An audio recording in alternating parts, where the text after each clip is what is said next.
La première question qui me vient en tête, c'est est-ce que les chefs d'entreprise sont des justiciables comme les autres?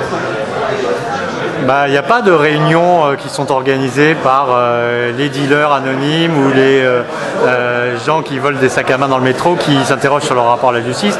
Donc oui, le fait qu'il y ait des réunions entre les chefs d'entreprise et les magistrats montre que le chef d'entreprise n'est pas un justiciable comme un autre, tout simplement déjà parce qu'il a une responsabilité qui est différente, qu'il a des risques aussi qui sont inhérents à sa fonction et qu'en plus il vit les poursuites judiciaires de façon différente de celle des autres justiciables.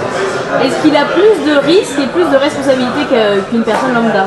Il y a un certain nombre d'infractions, les infractions au droit à l'environnement, les infractions au droit du travail, qui effectivement mettent au premier plan le chef d'entreprise parce qu'il est chef d'entreprise, parce qu'à ce titre lui incombe un certain nombre d'obligations qu'il n'a peut-être pas entièrement remplies. Et donc oui, dans ce cas-là, il a plus de risques que les autres justiciables. Il y a eu la création de la responsabilité des personnes morales qui fait que dans un certain nombre de cas, c'est la société elle-même qui est déférée dans les tribunaux et non pas le chef d'entreprise. Néanmoins, c'est vrai que les juges se sont un peu décomplexés et qu'ils hésitent de moins en moins à convoquer et éventuellement à condamner le chef d'entreprise ou ce qu'on appelait à l'époque le grand patron. Voilà. On a le sentiment dans ce que vous dites que la justice est quand même plus présente dans le monde de l'entreprise qu'à une époque.